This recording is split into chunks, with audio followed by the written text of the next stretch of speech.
사랑하는 자들아, 우리가 서로 사랑하자.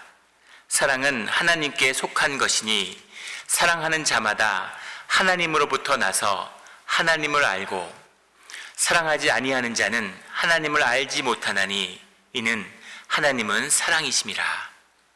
하나님의 사랑이 우리에게 이렇게 나타난 바 되었으니 하나님이 자기의 독생자를 세상에 보내심은 그로 말미암아 우리를 살리려 하심이라. 사랑은 여기 있으니 우리가 하나님을 사랑한 것이 아니요 하나님이 우리를 사랑하사 우리 죄를 속하기 위하여 화목제물로 그 아들을 보내셨음이라. 사랑하는 자들아, 하나님이 이같이 우리를 사랑하셨은즉 우리도 서로 사랑하는 것이 마땅하도다. 어느 때나 하나님을 본 사람이 없으되 만일 우리가 서로 사랑하면 하나님이 우리 안에 거하시고 그의 사랑이 우리 안에 온전히 이루어지느니라. 아멘.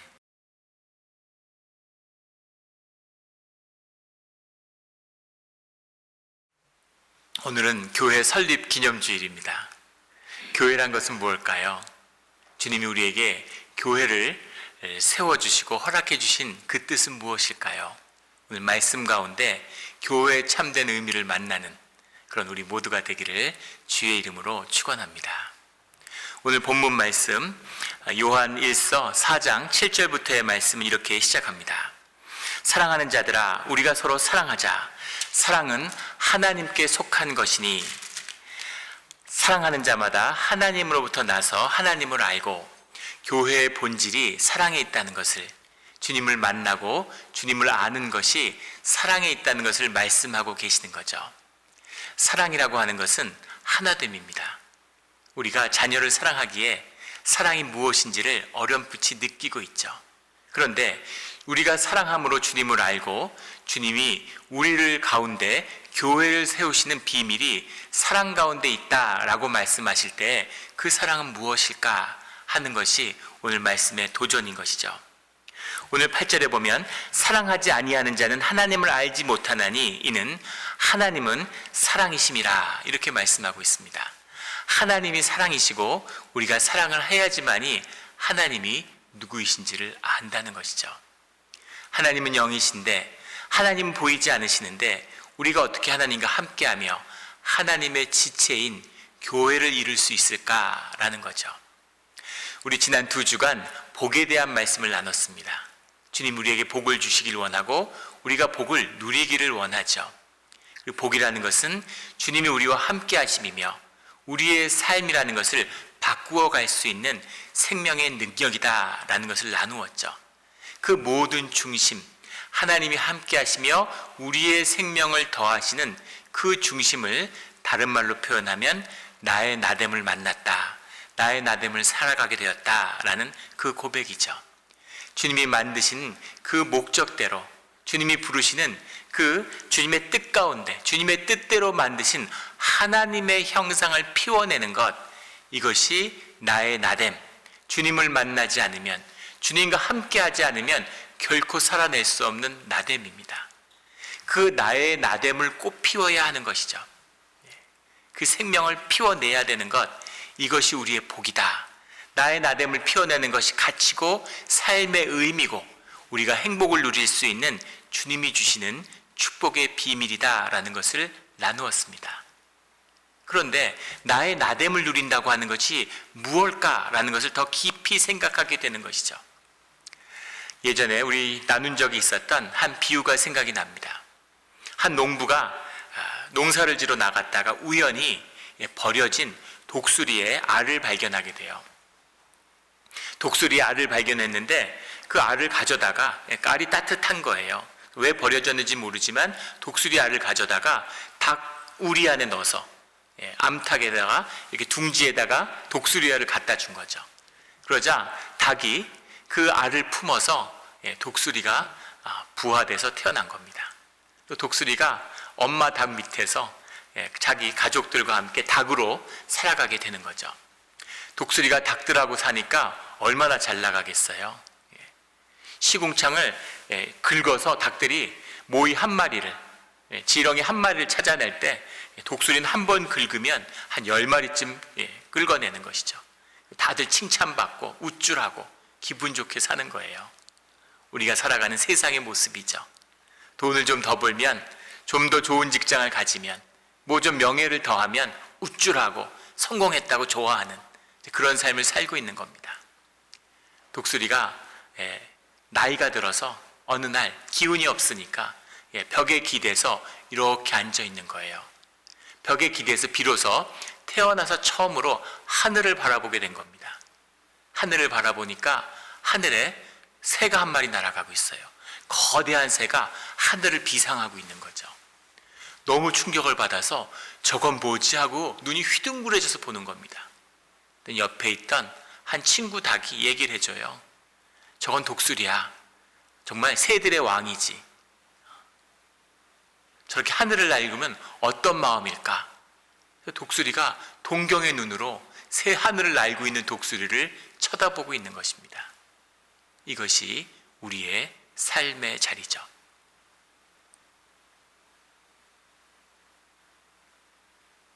독수리가 더 뛰어나고 닭이 못하다 이런 얘기가 아닙니다. 독수리이기 때문에 독수리로 살았어야 되는 것이죠. 독수리로 살 때 행복하고 독수리로 살아가는 그 삶의 의미가 있는 것이에요. 문제는 닭으로 살았다는 겁니다. 의미도 행복도 찾을 수 없는 삶의 자리, 그것이죠. 그것이 우리가 살아가는 삶의 자리입니다. 독수리로 살아간다는 것에는 또 다른 깊은 뜻이 들어있어요. 독수리는 독수리 가운데 있어야 하는 것이죠. 독수리끼리 살아가야 되는 것입니다. 우리도 마찬가지죠. 나의 나됨을 피워내야 되는데, 나의 나됨이라는 것은 주님 안에서 주님과 함께할 때 피어나는 것이고, 또 주님 안에서 나의 나됨을 같이 누려줄 수 있는 그런 사람들, 공동체가 함께 해야 되는 것입니다. 너의 너됨을, 나의 나됨을 인정하고 서로 누려주지 못하면, 그러면 내가 나의 나됨이라는 것이 내 혼자 무슨 무인도에 있는데 나의 나됨의 의미가 무엇이겠어요? 세상을 한번 보십시오. 아무리 성공하고 무엇을 많이 쌓아도 사람들이 인정해 주지 않아요. 남의 성공에 관심이 없고 깎아내리려고만 합니다. 세상은 분열됐죠. 세상은 성을 쌓고 유리하는 삶이기 때문에 가인의 길에 속한 세상의 길에서는 그 사람의 어떠한 가치와 의미도 같이 누려주지 못합니다. 그 삶을 함께 누리는 복. 우리 얼마 전에 한국의 이어령 선생이 이제 하늘나라로 가셨죠. 한국의 아주 문인이고 많은 사람들에게 존경을 받은 그런 어른이었는데, 그분이 늦게 주님을 영접했어요. 그리고 마지막에는 암 치료를 거부하고 주님의 뜻에 따라서 천국에 가기를 소망하는 그런 분이 됐습니다. 그분이 예전에 제가 한국에 섬기던 교회에 와서 간증을 하셨는데 그런 고백을 하시더라고요. 세상에 살면서 나이가 들었는데 70이 넘어서 하도 상처를 많이 받고 사람이 싫어져서, 사람이라고 하면 넌더리가 나서 혼자 일본의 교토에 가서 혼자 사시려고 거기 계셨대요. 근데 일본 교토에 가서 혼자 있으니까 처음엔 사람들을 만나지 않아서 좋은 것 같았는데 좀 지나니까 점점 정신이 이상해지고 외로워서 너무너무 고통스러웠다는 겁니다. 나중에 보니까 TV를 보면서 TV에 있는 아나운서, 캐스터하고 대화를 하는, 당신이 젊었을 때 나이 드신 아버지의 그런 모습을 보고 아버지가 치매구나 이렇게 생각했는데 왜 그러셨는지를 이제 당신이 깨달아 알게 됐다는 거죠. 너무 외로워서, 너무 힘들어서 말벗을 할 사람이 TV밖에 없어서 TV를 하루 종일 켜놓고 TV하고 이야기를 하는 그런 삶을 살게 되었다는 겁니다. 사람들하고 함께 있으면 상처받고 힘들고, 사람들하고 떨어져 있으면 외롭고 고독해서 힘든, 호저와 같이, 고슴도치와 같이 가까이 하면 서로 찌르고 멀리 하면 살아갈 수 없는 그 인간의 딜레마, 이것을 어떻게 해결할 수 있겠냐고 질문하시는 거죠. 그것을 풀어줄 수 있는 비밀, 그것이 하나님 안에서 함께하는 임마누엘의 또 다른 비밀, 하나됨입니다. 나의 나됨을 회복하고 나의 나됨이 나에게 복이 되는 비밀은 하나됨에 있어요. 만물이 하나 되기 때문에 그 하나 되는 것 가운데 기쁨과 감사함과 은혜를 누리며 살아가게 되는 것이죠. 이것이 주님이 우리에게 주님의 지체된 그런 교회를 허락하시는 비밀입니다. 그러면 주님 안에서 우리는 어떻게 하나가 될 수 있을까 하는 그 말씀을 오늘 본문이 증거하고 있죠. 9절에 하나님의 사랑이 우리에게 이렇게 나타난 바 되었으니 하나님이 자기의 독생자를 세상에 보내심은 그로 말미암아 우리를 살리려 하심이라. 우리를 살리기 위해서, 우리로 살아가기 위해서, 우리에게 교회의 지체를 이루어 주시기 위해서 당신의 독생자를, 주님을 우리에게 보내주셨다는 겁니다. 그래서 죽음을 맞게 하셨다는 것이죠. 왜 주님이 오셔서 죽음을 맞으시는 것이 우리가 교회를 이루는 비밀일까? 그 비밀을 창세기에서 찾을 수 있습니다. 주님이 주시는 주님의 축복을 담는 중요한 두 그릇이 가족과 교회라는 것을 우리가 앞서서 나누었죠. 가족의 비밀이 뭘까? 가족의 기초가 되는 부부의 비밀이 뭘까 하는 그 말씀이 창세기 2장 21절, 22절 말씀 가운데 나옵니다. 창세기 2장 21절에 보면 여호와 하나님이 아담을 깊이 잠들게 하시되 잠들매 그가 그 갈빗대 하나를 취하고 살로 대신 채우시고 여호와 하나님이 아담에게 취하신 그 갈빗대로 여자를 만드시고 그를 아담에게로 이끌어 오시니, 아담을 만들었는데 그 아담으로 인해서 그 에덴 동산에 있는 모든 피조물이 아담과 하나 되지는 않는다는 겁니다. 아담이 아무리 뛰어나고 아담이 아무리 능력이 있고 아무리 멋있어도 그걸로 하나 되지는 않아요. 하나님이 하나 되게 하는 비밀로서 아담을 잠들게 하신 후, 잠들다라는 표현을 우리가 너무나 잘 알고 있듯이 성경에서 잠들다는 표현은 죽음을 의미하는 것이죠. 그 아담의 죽음 가운데 아담의 생명을 채워서 아담의 그 중심에 있는 뼈를 취해서 그곳으로 하와를 만들었는데, 그 하와와 아담이 하나됨으로 부부가 되고 가족을 이루는, 주님의 축복을 받는 가족이 이루어지는 것이죠. 그 아담의 죽음을 받는 것으로 하나됨이 이루어지는 것입니다. 그 아담의 아담됨, 그 아담의 생명의 본질이라는 것이 아담의 죽음을 통해서 나누어지는 것이죠. 나의 나됨이 이루어지는 비밀, 그것이 어떻게 가족을 이루고 교회를 이루고 나누어질 수 있을까라는 비밀이 바로 이 생명과 죽음에 달려 있다는 겁니다. 우리가 음식을 먹을 때 그 음식의 생명을 취하는 방법은 그 음식의 대상이 되는 동물의 생명의 죽음이죠.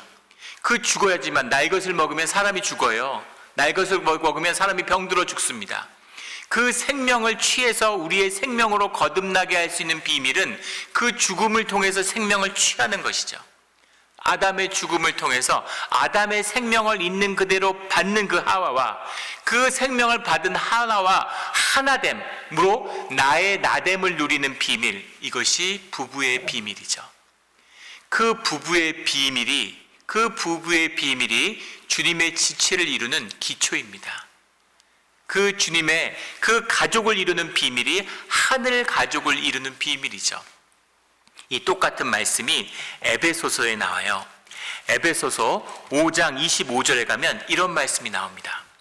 남편들아, 아내 사랑하기를 그리스도께서 교회를 사랑하시고 그 교회를 위하여 자신을 주심같이 하라라는 이 말씀이죠. 아담이 하와를 위해서 자기를 내어준 것 같이, 주님이 교회를 위해서 당신을 내어주신 것 같이 남편이 아내에게 해야 되는 것이다 라는 의미입니다. 주님이 당신이 죽으심으로 그 생명을 우리가 받아서 그 생명을 통해 우리의 부활의 새로운 삶이 시작되는 거죠. 이것이 주님과 함께하는 비밀이다 라는 그 말씀입니다. 그래서 우리를 살리기 위해서, 우리에게 생명을 주기 위해서 우리를 살리려 하심이라, 우리를 살리기 위해서 주님이 당신의 자녀를 보내주시고 10절에 화목 제물로 그의 아들을 보내셨습니다. 그래서 주님의 지체를 이루는 것입니다. 하나됨이에요. 이 하나됨의 비밀을 이루는 이 하나됨이라는 것의 비밀은 십자가죠.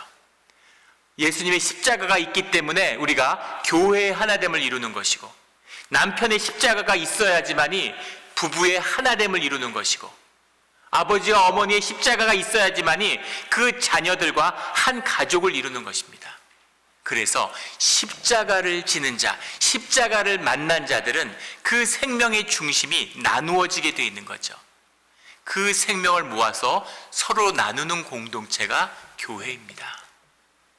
교회 가운데는 은혜가 나누어지는 것이죠. 교회 가운데는 사랑이 나누어지는 것입니다. 교회 가운데서는 아픔과 애통함이 함께하고 있는 것입니다. 교회 가운데는 하나님의 긍휼과 은혜가 흐르게 되는 것이죠. 이것이 교회입니다. 교회가 십자가를 잃어버리면 종교가 되죠. 종교는 자기를 과시하려고 해요. 종교는 성을 쌓으려고 해요. 종교는 높임을 받으려고 하는 겁니다. 이것이 종교의 본질이고 또 타락한 세상의 본질이죠.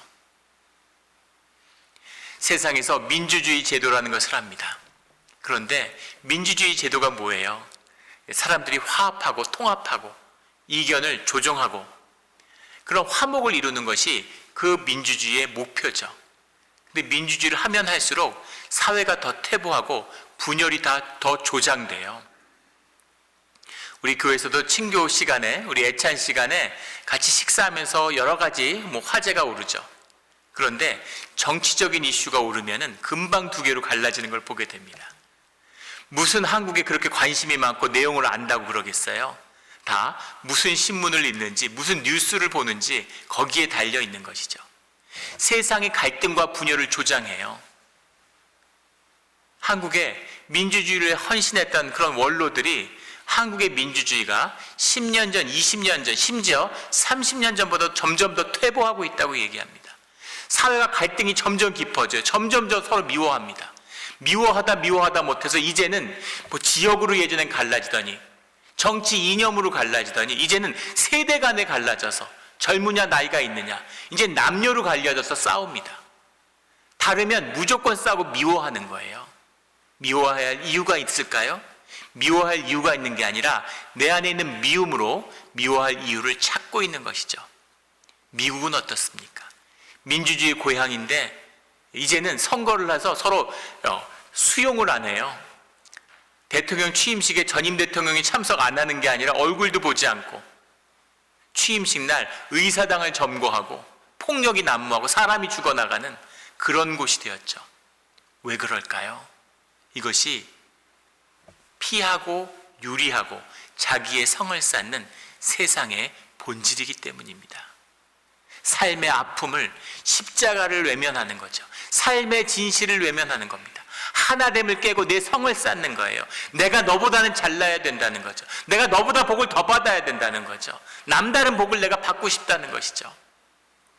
그래서 십자가를 받지 않는 유리하며 성을 쌓는 가인의 길은 결국 세상의 길은 악의 길이고 분열의 길이고 망하는 길일 뿐인 것이죠. 그 분열과 그 갈등과 그 아픔의 이야기가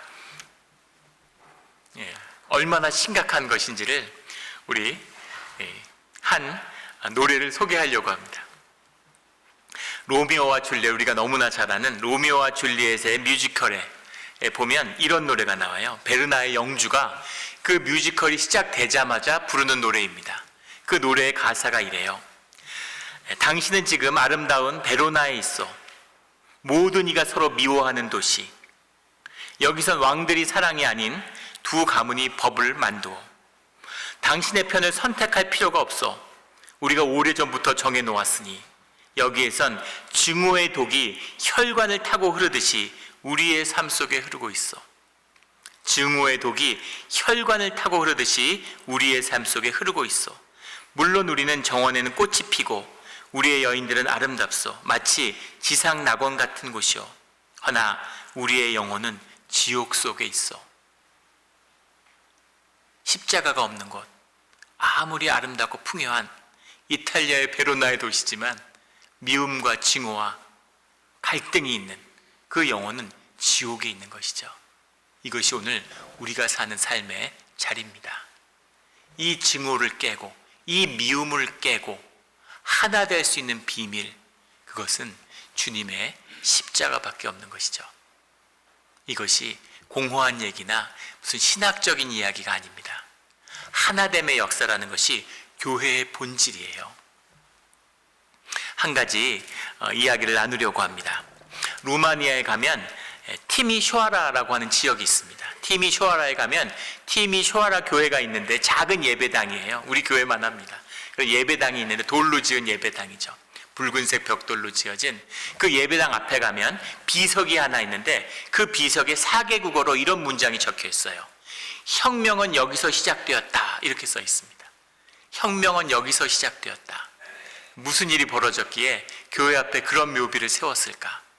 그 역사의 시작은 1987년으로 돌아갑니다. 1987년에 티미쇼아라 교회의 목사님이 심장마비로 사망을 하고 새로운 담임 목사가 찾아옵니다. 그의 이름은 퇴게시 라질로라고 하는 목사죠. 퇴게시 목사가 찾아왔는데 루마니아는 공산 독재 중에서도 아주 변태적인 악명 높은 독재 국가였어요. 우리가 기억하시는 분들이 있을 텐데 차우세스크라는 독재자가 루마니아를 독재했는데 정말 유럽의 그 공산당을 다 통틀어서 역사상 이런 독재자는 없었다 할 정도로 아주 강력하고 악독한 독재를 펼쳤습니다. 독재의 본질이 뭐예요? 사람을 분열시키고 그 악을 조장해서 그 사람들의 희생을 통해서 내가 이익을 취하는 것, 그 악한 것이 독재의 본질이잖아요. 독재를 하는 것이죠. 이 차우세스크가 뭐라고 호칭이 됐냐면 고아들을 데려다 다 자식으로 입양해서 그 자식들로 그 고아들을 정권의 전위대로 삼고, 이 독재자의 공식 호칭이 게미우딘 카르파티라고 하는 말입니다. 게미우딘 카르파티, 루마니아니까 잘 와닿지 않죠. The genius of the Carpathians, 영어로 하면 이런 말이에요. 카파티안 산맥의 천재, 이런 표현인데 왜 호칭을 이렇게 과장되게 만들었을까? 그가 의형제를 맺고 독재의 모든 노하우를 가르쳐준 그의 형님 노스코리아의 김일성으로부터 배운 것이죠. 거기서 백두혈통에서 따서 이런 호칭을 만들었다고 해요. 그래서 평소에 부를 때는 콘덕카토르라고 불렀는데 영어로 하면 콘덕터죠. 수령, 지도자, 이것을 음역해서 이렇게 썼다고 합니다. 그러나 악명 높은 독재자, 온갖 독재를 다 하는데 독재가 무너질 수가 없는 거예요. 오늘날 세상에 얼마나 독재가 판을 칩니까? 악이 행세하는 곳에는 결국은 독재로 귀결될 수밖에 없는 것이죠. 러시아를 보세요. 민주주의 한다고 30년 동안 민주주의를 했는데 결론은 극악한 공산주의 시절만도 못한 독재로 퇴행하고 말았습니다. 이게 끝이에요. 독재가 횡행하는 거죠. 누구도 무너뜨릴 수 없을 것 같은, 수백만 명이 숙청당하고 수용소에 갇혀 있습니다. 차우세스크에 대해서 한마디라도 불경한 얘기를 하면, 그의 초상 하나도 한번 깔고 앉으면 죽는 거예요. 수백만 명이 죽어나가는데 누가 도전할 수가 있습니까? 그것도 냉전시대에 천하무적의 독재자죠. 그런데 그 독재에 균열을 내는 사건이 벌어지는 것이 바로 87년에 퇴게시 라줄로 목사의 부임이었다라고 역사가 기억하고 있는 것이죠. 이 목사는, 퇴게시 목사는 뭐 겉으로 뭐가 있겠어요? 평범함보다 이하인, 기운도 없고 굉장히 왜소하고 내성적이고 조용한 그런 목사였다고 그래요. 예수님이 우리와 함께 하셨을 때 사람들이 예수님을 알아보지 못하죠.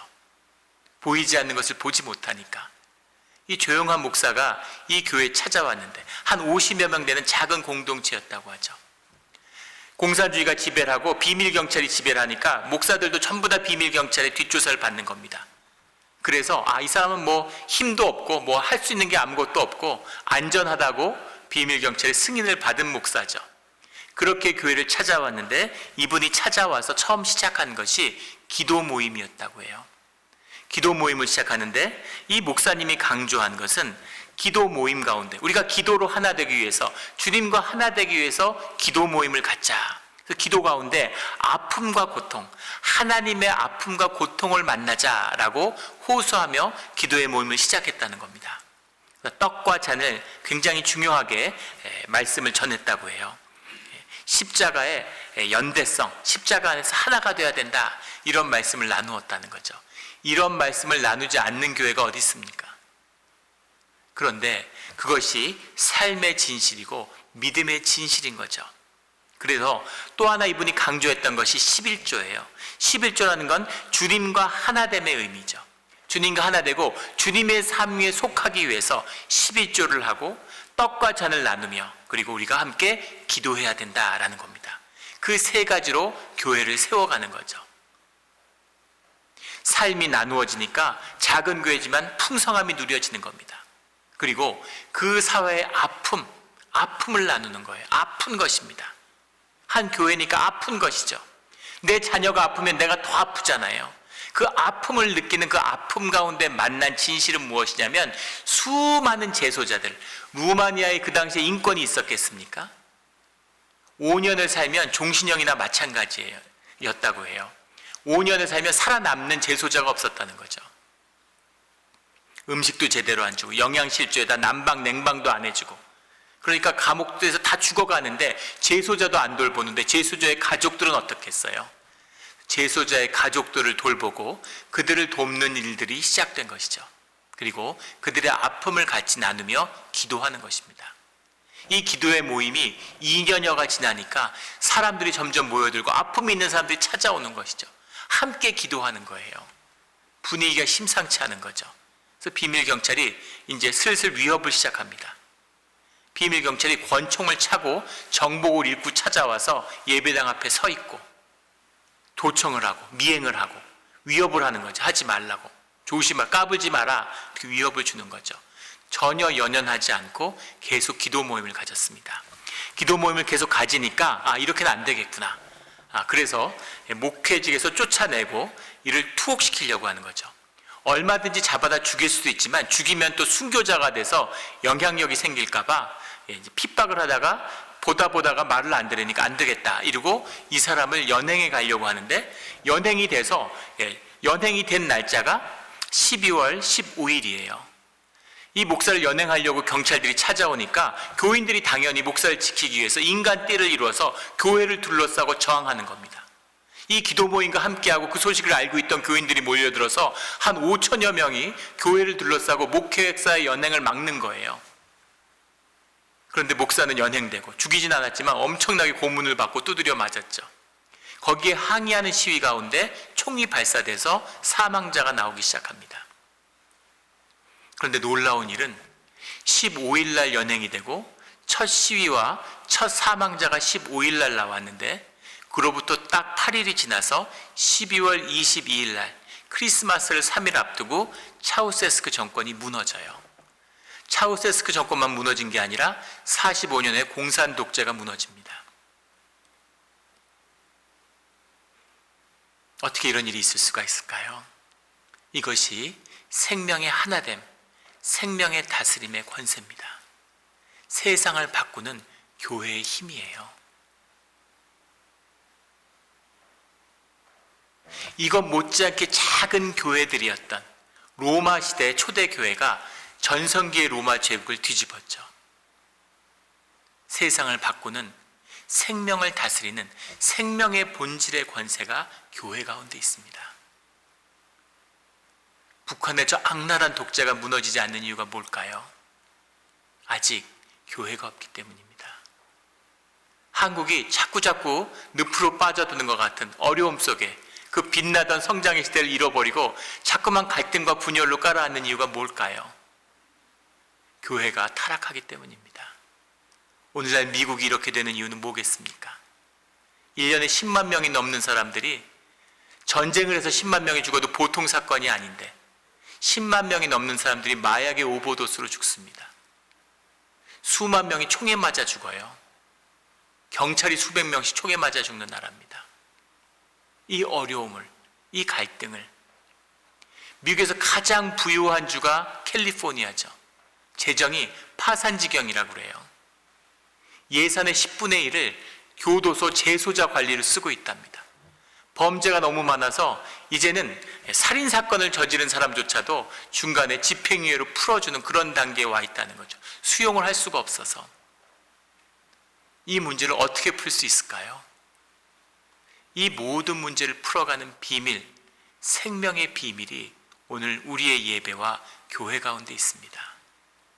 진짜 교회가 섬으로, 주님 안에 하나됨이 회복됨으로, 교회가 진짜 교회로서 주님 앞에 예배 가운데 하늘 가족으로 하나 될 때 우리 삶 가운데 나의 나됨이 하나됨 안에서 누려지는 행복하고 기쁨과 평화가 있는 가운데 세상이 다스려지고 회복되는 그 역사를 만나는 비밀, 그것이 우리의 교회입니다.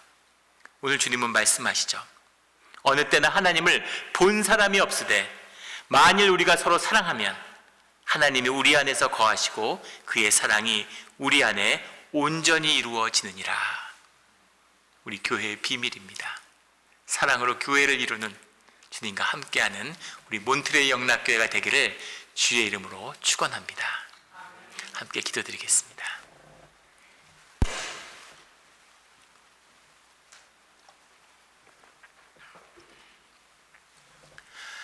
하나님 아버지 감사합니다. 자격이 없는데 참 부끄럽고, 하지만 우리 아버지가 되셔서 사랑으로 우리를 불러주셨습니다. 어린아이와 같은 마음으로 주님이 주시는 그 삶을 온몸으로 받는, 삶에서 진실되게 누리는 우리 영락 공동체가 되게 하여 주시옵소서. 감사드리며 예수 그리스도의 이름으로 기도드렸습니다. 아멘.